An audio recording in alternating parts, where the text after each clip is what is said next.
Okay, guys, so I'm on Facebook, and this is for those of you who follow PennLive.com in Pennsylvania, or really any local news outlet that is on social media in your home state.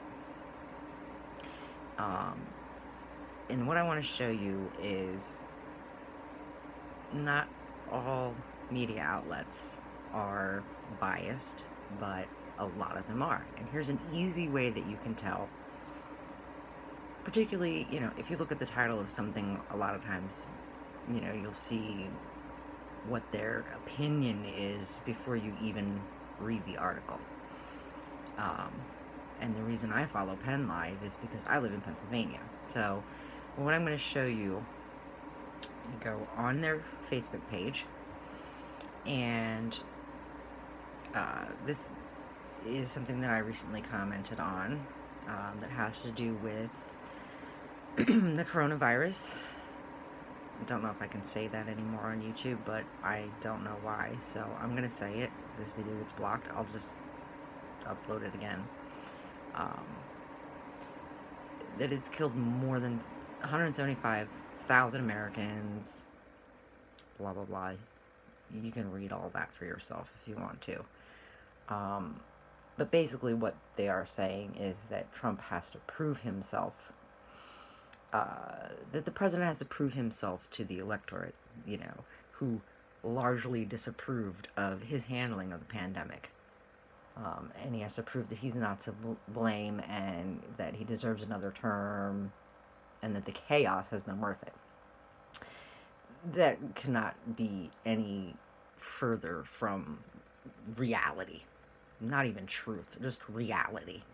These people that are perpetuating this type of narrative,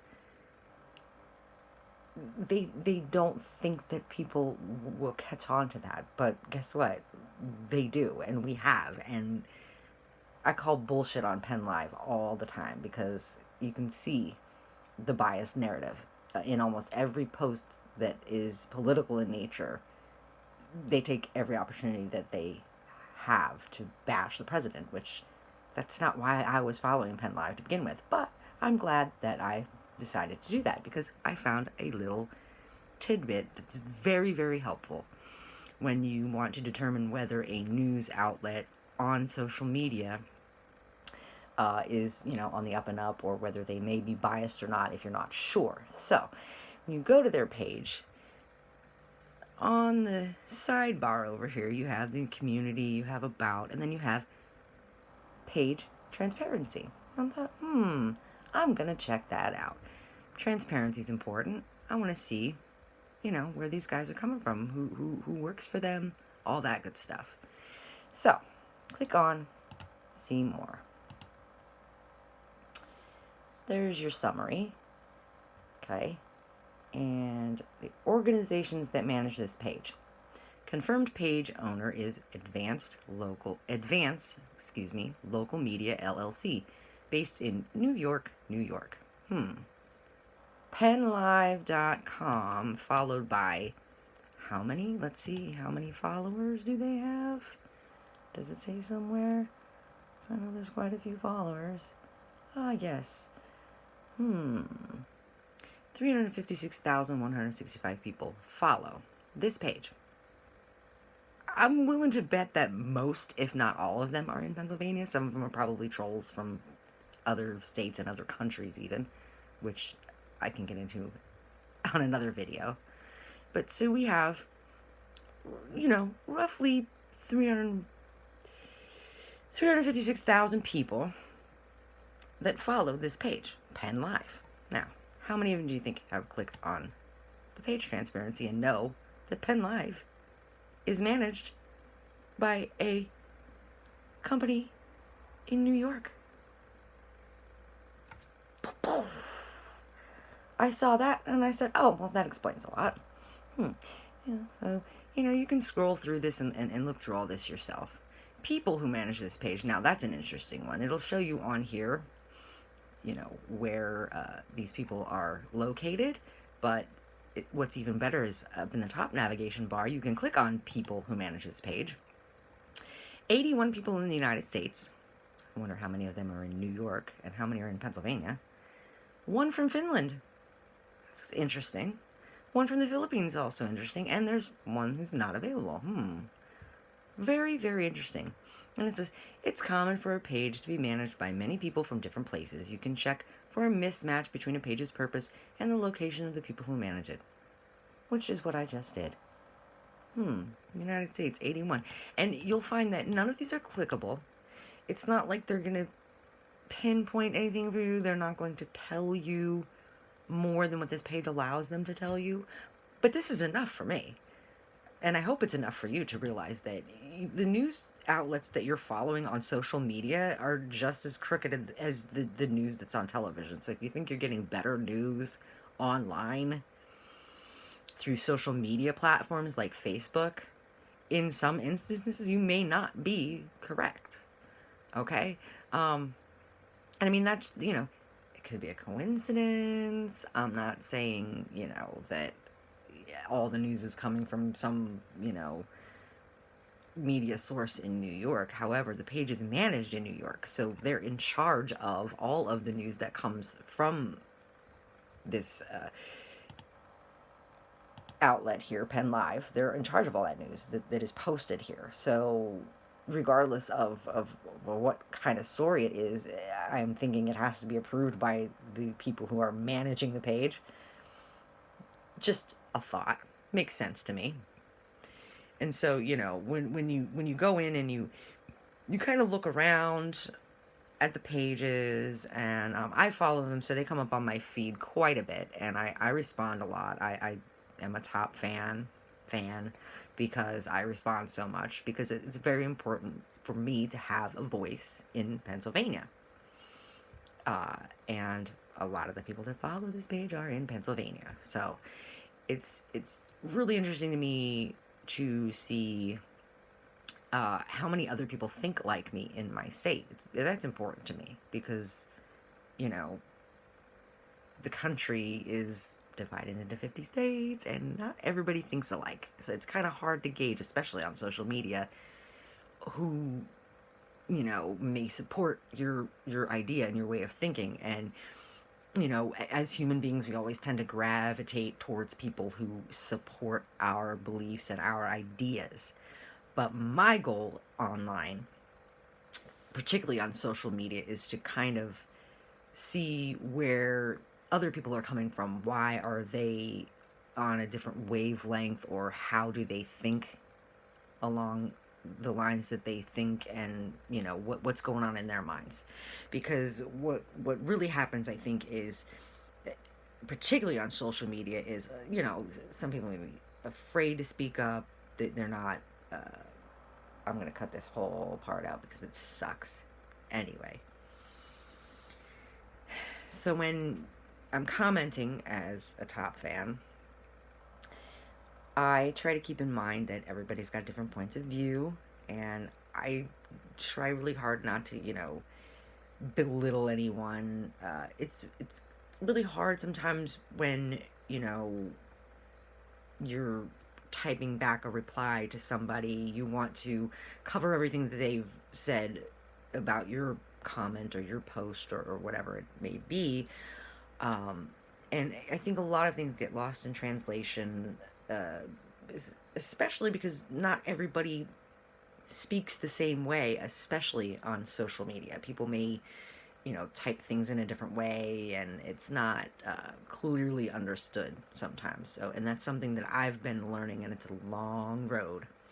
Believe me, I've had a lot of hatred, aimed at me for things that I've said that I didn't necessarily mean the way that I said them. And when I try to redeem myself or correct what I've said, it kind of just snowballs and makes more of an issue. So I'm tending to let that go now. It's like, okay, if I offend somebody, I'm not going to come back and apologize unless, I feel that it was a huge offense to them that I was completely unaware of.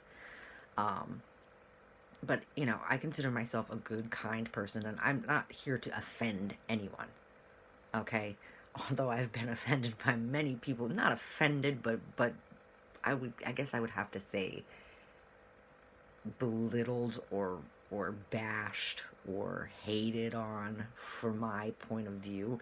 And most of the time I just kind of laughed off like, okay, whatever you say, it is what it is. We all think differently. Some of us are conservatives, some of us are liberals, some of us are in the middle, wherever that may be. I'm not sure where that whole middle ground went, but to be fair and honest is what my goal is. And, although I get bashed a lot for defending the President of the United States, I think it's really important to keep on doing that because there's so much hatred perpetuated towards him via the media on a day-to-day basis, and it's just not right. I don't care whether you like the man or not. He is doing a job that I don't think any of us would want to be doing, especially now, especially in the climate that we have, which, that's something for another video. Talk about how the climate changes in our country and why. But for all intents and purposes, my goal on social media is to engage with others and try to talk it out. Let's talk it out. Okay, what has this president done to offend you so much? Or why are you posting hateful things? And I don't question them. They post the hateful things in response to the positive things that I'm trying to post. So, but what I like is the little icons down here that show you, okay? At first glance, you're gonna look at this, and it's likes and laughs, and that's the way I refer to it. When I get the laugh emoji, I'm like, okay, are they laughing because they like my post, or are they laughing at me? And usually you can tell when you go in here. 16 people liked my response, and 5 people laughed at me. Not bad. And you can go into anybody's response and see that. Okay, so 21 people here, 17 of them liked it, and 4 people laughed. And it's really encouraging to know that there are so many people in Pennsylvania that do support the fact that President Trump is not responsible for the coronavirus in any way. And I love how this number, 175,000 Americans, keeps coming up. That's when you know it's narrative. When everybody keeps spewing this same number, it's a narrative. And it's sad that a lot of people don't see that. I'm trying to help, but a lot of people don't want to listen. So, I do engage with people on here. I am having a lot of fun finding other like-minded people in my own state that I assume are in my own state because they follow Penn Live. I think most people that are following Penn Live don't realize that they are controlled by an entity in New York, which I don't even want to tell some of them. But it's the truth, and we're here to spread the truth and help each other out, So that's just a little tidbit that I wanted to point out for anyone who's on social media that follows news sources, follows media outlets, especially local. Check the page transparency. See where they're coming from. Because a lot of times if you're wondering why they're so biased, like I was, you'll figure it out in a pretty short amount of time. But yeah, in the next video, I'm going to share with you some tips on how to rein in your frustration when you are responding to other people's responses to your responses on social media, if that makes sense. So, yeah. I hope this video helps somebody. I hope it helps a lot of somebody's get to the root of social media censorship, even, dare I say, at very least bias. So thanks for watching, and like, subscribe, hit the bell, all that. Thank you.